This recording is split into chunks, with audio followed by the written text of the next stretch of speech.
दोस्तों जिम्बाब्वे के खिलाफ खेले गए चौथे टी20 मुकाबले में भारतीय टीम के बल्लेबाजों के बाद गेंदबाजों ने मचाई सनसनी, जहां टीम इंडिया के स्पिन के जादूगर रवि बिश्नोई की घातक गेंदबाजी के सामने एक बार फिर से स्टंप तोड़ गेंदबाजी करते हुए जिम्बाब्वे के बल्लेबाजों की तोड़ी कमर और जिम्बाब्वे के बल्लेबाज पूरी तरीके से घुटने टेकते हुए रवि बिश्नोई की गेंदबाजी के सामने ताश के पत्तों की तरह ढहते हुए चले गए और टीम इंडिया ने अंतिम ओवर में इस मुकाबले को जीतकर रचा इतिहास। नमस्कार दोस्तों, स्वागत है आपके अपने पसंदीदा क्रिकेट चैनल क्रिक अबोबो में। दोस्तों इस वीडियो में हम आपको भारत और जिम्बाब्वे के बीच हरारे में खेले गए सीरीज के चौथे टी20 मुकाबले की पूरी हाईलाइट आपके सामने परोसने वाले हैं। लेकिन वीडियो में आगे बढ़ने से पहले अगर आप भी रवि बिश्नोई को सबसे खतरनाक स्पिनर गेंदबाज मानते हैं तो वीडियो को एक लाइक और चैनल को सब्सक्राइब करना बिल्कुल भी ना भूलिए। दोस्तों हरारे में खेले गए चौथे टी20 मुकाबले में एक बार फिर से भारतीय टीम के कप्तान शुभमन गिल ने सिक्का उछालते ही टॉस जीत लिया और टॉस जीतते ही पहले बल्लेबाजी करने का फैसला किया और जिम्बाब्वे को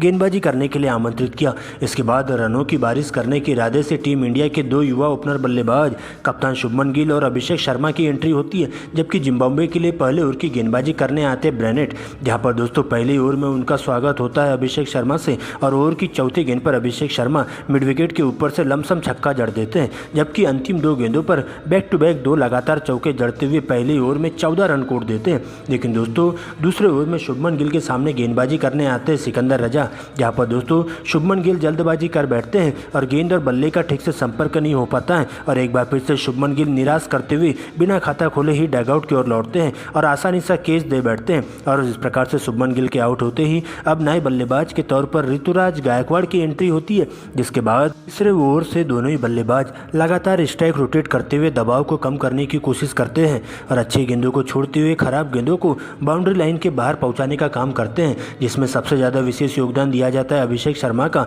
और पांचवें ओवर में अभिषेक शर्मा लगातार दो गगनचुंबी छक्के जड़ देते हैं, जबकि छठवें ओवर में ऋतुराज गायकवाड़ भी चटारा को टारगेट करते हैं और एक चौका और एक छक्के की मदद से 10 रन बटोरते हैं और देखते देखते पावर प्ले का भरपूर फायदा उठाते हुए भारतीय टीम का स्कोर एक विकेट खोकर 55 रनों पर रुका हुआ रहता है। दोस्तों इसके बाद सातवें ओवर में तेज गेंदबाज मायर्स आते हैं, जहां दोस्तों ओवर की पहली गेंद पर मिड ऑफ के ऊपर से गगनचुंबी छक्का अभिषेक शर्मा के बल्ले से देखने को मिलता है। वहीं इसी ओवर की चौथी और पांचवी गेंद पर फिर से दो करारे चौके लगाते हुए अभिषेक शर्मा मात्र 24 गेंदों में ही अपना अर्धशतक पूरा कर लेते हैं और उसके बाद तो दोनों ही बल्लेबाज यही नहीं रुकते हैं और अब एक बार फिर से बॉल देखो और बॉल पेलो वाले नियम के तहत बल्लेबाजी करते हुए दोनों ही बल्लेबाजों के बीच में एक अर्धशतक की साझेदारी पूरी हो जाती है, जहां पर 10वें ओवर में ऋतुराज गायकवाड़ भी अपनी हाफ सेंचुरी पूरी कर लेते हैं और 10 ओवर की समाप्ति के बाद भारतीय टीम का स्कोर बोर्ड पर 100 रनों के पार पहुंच जाता है एक विकेट खोकर। लेकिन दोस्तों इसके बाद 11वें ओवर में फिर से कप्तान सिकंदर रजा की एंट्री होती है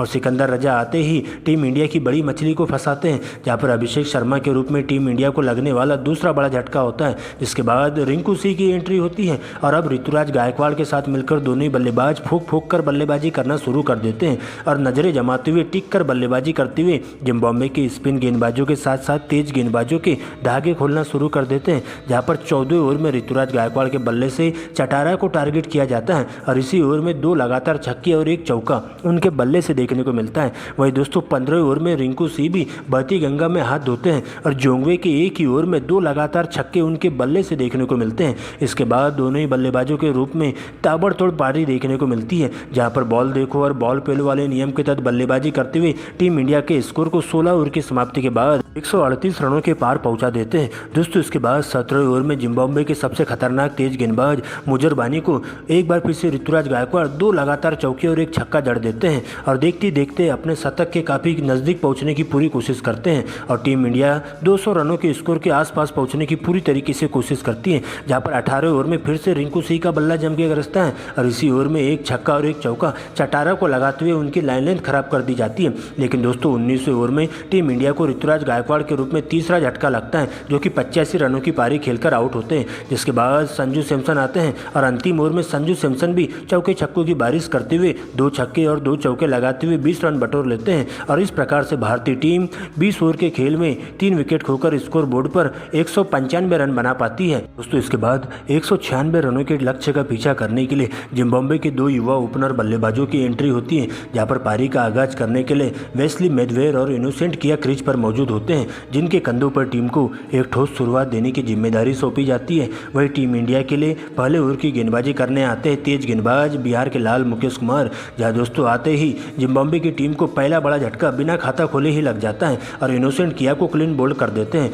जो कि बिना खाता खोले ही दूसरी ही गेंद पर डगआउट की ओर लौट जाते हैं। हालांकि दोस्तों इसके बाद नए बल्लेबाज के तौर पर बेनेट आते हैं और इसके बाद आगे का मोर्चा संभालते हुए इसी ओवर की अंतिम 2 गेंदों पर बैक टू बैक 2 लगातार चौके उनके बल्ले से देखने को मिलते हैं। हालांकि दोस्तों बेनेट यही नहीं रुकते हैं और दूसरे ओवर में खलील अहमद को भी एक छक्का और एक चौका लगाते हुए पूरी तरीके से खलील अहमद की धज्जियां उधेड़ कर रख देते हैं और इसके बाद दोनों ही बल्लेबाज तेजी से रन बटोरना शुरू करते हैं, जहां पर पावर प्ले का भरपूर फायदा उठाते हुए चौके छक्कों की बारिश देखने को मिलती है और सबसे ज़्यादा विकराल रूप ब्रायन ओ बेनेट का देखने को मिलता है, जहां पर छठे ओवर में फिर से मुकेश कुमार को टारगेट किया जाता है और इसी ओवर में 2 लगातार छक्के उनके बल्ले से देखने को मिलते हैं और मुकेश कुमार की धज्जियां उधेड़ दी जाती है और पावर प्ले के दौरान टीम का स्कोर 1 विकेट खोकर 55 रनों तक पहुंच जाता है। लेकिन दोस्तों 7वें ओवर में टीम इंडिया के स्पिन गेंदबाज रवि बिश्नोई की एंट्री होती है, जहां पर आते ही जिम्बाब्वे की टीम को दूसरा झटका लगता है बेनेट के रूप में और इस प्रकार से बेनेट 38 रनों की धुआंधार पारी खेलते हुए डगआउट की ओर लौटते हैं, जिसके बाद नए बल्लेबाज के तौर पर मायर्स आते हैं और दोस्तों एक छोर से मैथवेयर अभी भी अंगद की तरह डटकर मुकाबला करते हुए चले जाते हैं और इसके बाद लगातार स्ट्राइक रोटेट करते हुए टीम के स्कोर को आगे बढ़ाने की कोशिश करते हैं। लेकिन इसी बीच 90वें ओवर में फिर से भारतीय टीम के स्पिन गेंदबाज वाशिंगटन सुंदर आते हैं और मायर्स को अपना शिकार बनाते हैं, जहां पर मायर्स भी जल्दबाजी कर बैठते हैं और मात्र 2 रनों के निजी स्कोर पर कैच आउट होकर डगआउट की ओर लौटते हैं। जिसके बाद कप्तान सिकंदर रजा की एंट्री होती है। सिकंदर रजा आते हैं और ओवर की दूसरी ही गेंद पर एक करारा प्रहार करते हुए गेंद को दर्शक दीर्घा के बाहर चौके के लिए भेज देते हैं, जबकि अगले ही ओवर में फिर से सिकंदर रजा के द्वारा एक छक्का और एक चौका लगाया जाता है। लेकिन इसी ओवर की अंतिम गेंद पर गेंद बल्ले का बाहरी किनारा लेते हुए सीधा विकेट कीपर के हाथों में चली जाती है। इस प्रकार से सिकंदर रजा 18 रनों की पारी खेलते हुए पवेलियन का रास्ता नाप लेते हैं। लेकिन दोस्तों इसके बाद आवेश खान का कोहराम देखने को मिलता है, जहां पर नए बल्लेबाज के तौर पर आए मेडांडे को अपना शिकार बनाते हैं और मेडांडे बिना खाता खोले ही पवेलियन का रास्ता नाप लेते हैं। लेकिन दोस्तों एक छोर से मैथवेयर अभी भी अंगद की तरह डटकर मुकाबला करते हुए चले जाते हैं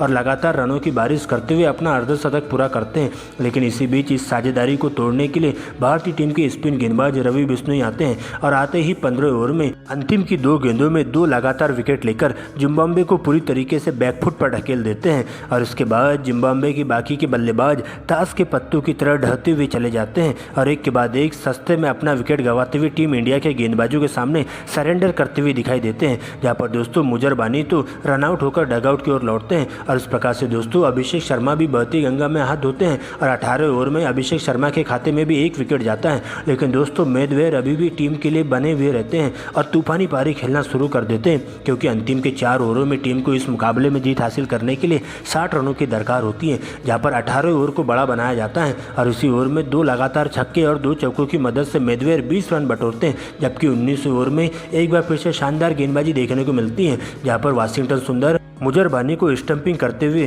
टीम को 8वां बड़ा झटका देते हैं। लेकिन दोस्तों इसके बाद मसा काजा की एंट्री होती है और अंतिम की 6 गेंदों में टीम को इस मुकाबले में जीत हासिल करने के लिए 22 रनों की दरकार होती है, जहां अंतिम ओवर की गेंदबाजी करने के लिए भारतीय टीम के स्पिन के जादूगर रवि बिश्नोई आते हैं और आते ही ओवर की पहली ही गेंद पर मसा काजा को LBW आउट करते हुए बिना खाता खोले ही पवेलियन का रास्ता नापते हैं। वही दोस्तों इसके बाद नए बल्लेबाज के तौर पर कैंपबेल की एंट्री होती है, जो आते ही 2 लगातार 2 गेंदों पर 2 छक्के जड़ देते हैं और इस मुकाबले में अभी भी बने हुए रहते हैं। लेकिन इसके बाद एक बार फिर से शानदार कमबैक करते हैं और चौथी ही गेंद पर उन्हें क्लीन बोल्ड कर देते हैं और इस प्रकार से जिम्बाब्वे की पूरी टीम 180 रनों पर ही ऑल आउट हो जाती है और टीम इंडिया इस रोमांचक चौथे T20 मुकाबले में 16 रनों की शानदार जीत से ऐतिहासिक जीत दर्ज कर लेती है, जहां पर भारतीय टीम के स्पिन गेंदबाज रवि बिश्नोई की घातक गेंदबाजी देखने को मिलती है और रवि बिश्नोई 4 विकेट लेकर